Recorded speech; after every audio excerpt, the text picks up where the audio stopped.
আবু সাইদ মারা গিয়েছে, মীর মারা গিয়েছে, রাফি মারা গিয়েছে, রাতুলকে আমার সামনে গুলি করা হয়েছে। আমি দেখেছি তারা তো ভবিষ্যতে কিছু একটা হতো, কারো না কারো সন্তান। ছাত্রলীগ কখনোই আমার পছন্দের ছিল না। আমার বাবা একজন রাজনীতিবিদ ছিলেন, আওয়ামী লীগের একজন কর্মী ছিলেন, ত্যাগী কর্মী ছিলেন। আমার বাবা, আমি ছোটবেলায় দেখেছি আমার বাবা শেখ হাসিনা যখন জেলে ছিল, যখন ইন্ডিয়া থেকে বাংলাদেশে আসে, আমার বাপ চাচারা কিন্তু তখনকার ছাত্র ছিল। তারা কিন্তু শেখ হাসিনার সাথে অন্যায় হয়েছে, অন্যায় হওয়ার কারণে আমার বাপ চাচারা কিন্তু তার সাথে দাঁড়িয়েছে। আমি আমার পরিবার থেকে সেটাই শিখেছি, আমি ন্যায়ের পক্ষে কথা বলবো, অন্যায়ের বিরুদ্ধে কথা বলবো। আমি আমি আমি নাসিম চাচুর সাথে কোনো কথা বলবো না, আমি কোনো এমপির সাথে কথা বলবো না, আমি সোজা বুবুর সাথে কথা বলবো। যাকে ছোটবেলা থেকে বুবুকে ডেকে এসেছি সেই বুবুর সাথে কথা বলবো। আমি কথা বলবো বঙ্গবন্ধুর মেয়ের সাথে, আমি শেখ হাসিনার সাথে না, আমি বঙ্গবন্ধুর মেয়ের সাথে কথা বলবো। এটা আমার দাবি। জি, আমি মেসাবি, আমি এবার এইচএসসি দিব, এইচএসসি শিক্ষার্থী। জি, আমি কিন্তু কমার্স কলেজ থেকে আসছি। ঠিক আছে, আমার জায়গা থেকে আমি বলবো যে যে ছাত্রদের, সেই ছাত্রদের উপর গুলি করা হয়েছে, সেই ছাত্ররা আমরা এদেশের ভবিষ্যৎ, এদেশের সম্পদ। পরবর্তী ভবিষ্যতের বাংলাদেশ আমাদের উপর নির্ভর করছে, আমাদের এই ছাত্রদের উপর নির্ভর করছে। তো আমাদের এই ছাত্রদের গুলি করার তো কোনো যুক্তি আসলে আমরা দেখি না, কারণ এরাই একদিন মন্ত্রী হবে, মিনিস্টার হবে, পার্লামেন্টে বসবে, এরা একদিন দেশ শাসন করবে।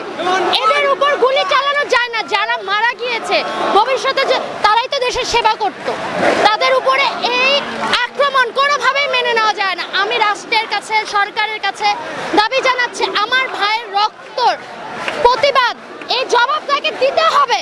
আমার ভাই কেন মরলো, তার অপরাধটা কি ছিল?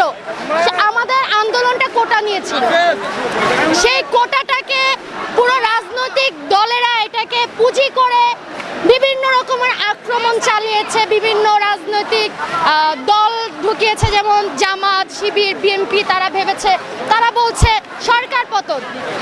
আরেক দল ভাবছে আমরা তাদেরকে চাই না, আমরা তাদেরকে চাই না, আমরা সুষ্ঠু শাসন চাই। আমাদের এটা শোকের মাস, এটা আগস্ট মাস, সামনে 15ই আগস্ট। আমরা আমাদের ইতিহাস ভুলে যাব না, আমাদের ইতিহাস থেকে আমাদের অনুপ্রেরণা, আমরা ইতিহাস থেকে অনুপ্রেরণা জাগিয়ে এখন রাজপথে 1952, 1969, 1966, 1971, 1975 সেই ইতিহাস থেকে আমরা রাজপথে। এই রাজপথ আমরা ছাড়বো না। আমাদের ইতিহাস আমাদের অনুপ্রেরণা জাগায়, আমাদের ইতিহাস আমাদেরকে ন্যায় অন্যায়ের কথা বলতে শিখিয়েছে।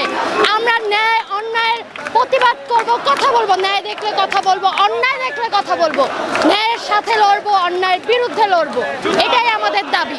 আমার ভাইয়ের রক্ত যে কোনো মূল্যে এর বিচার দিতে হবে।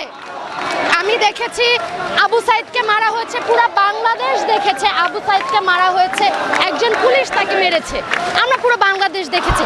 এখন সেই ভিডিওটা বাংলাদেশের কোনো সোশ্যাল মিডিয়াতে নাই। তারা 16 বছরের একটা ছেলেকে ধরে নিয়ে গেছে, এটা তো হওয়ার কথা না। এটা কোন রাষ্ট্রে আছে? এখন ওনারা গুলি চালিয়েছে, ঠিক আছে, গুলি চালানোর পর ওনারা কি করেছে? ওনারা এখন ধরে ধরে মানুষকে নিয়ে যাচ্ছে, এটা না। এই রাত 3টা 4টা এই গুলি করা যাবে না। আমার দেশের ভবিষ্যৎ, আমার দেশের সম্পদের গায়ে হাত দেওয়া যাবে না।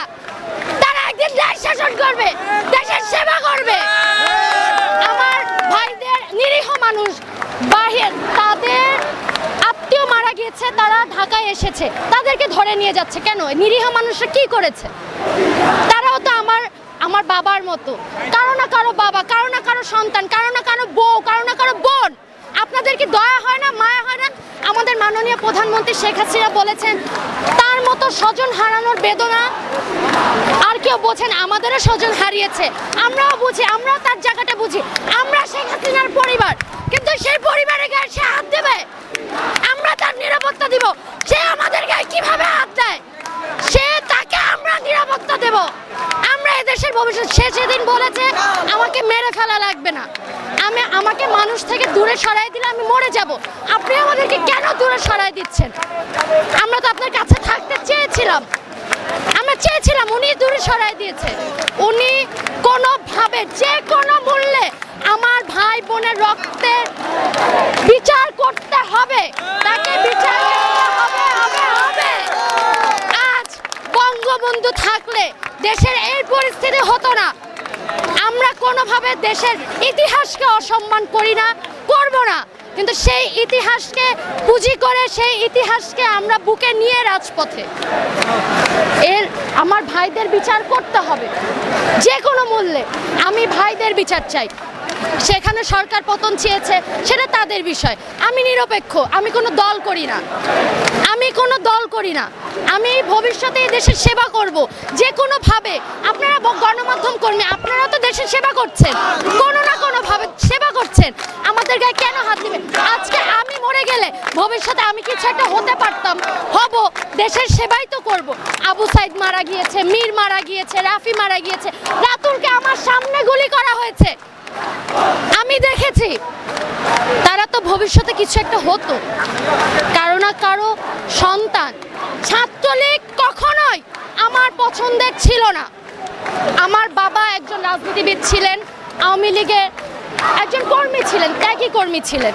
আমার বাবা, আমি ছোটবেলায় দেখেছি, আমার বাবা শেখ হাসিনা যখন জেলে ছিল, যখন ইন্ডিয়া থেকে বাংলাদেশে আসে, আমার বাপ চাচারা কিন্তু তখনকার ছাত্র ছিল।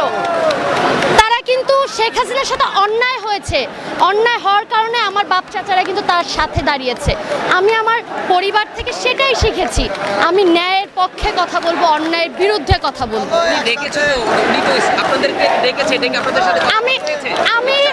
আমি নাসিম চাচ্চুর সাথে কোনো কথা বলবো না, আমি কোনো এমপির সাথে কথা বলবো না, আমি সোজা বুবুর সাথে কথা বলবো, যাকে ছোটবেলা থেকে বুবুকে ডেকে এসেছি, সেই বুবুর সাথে কথা বলবো।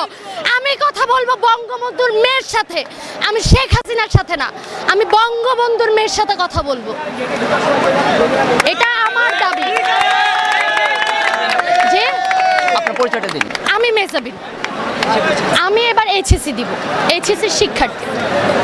জি, আমি খিলগাঁও কমার্স কলেজ থেকে আসছি। ঠিক আছে।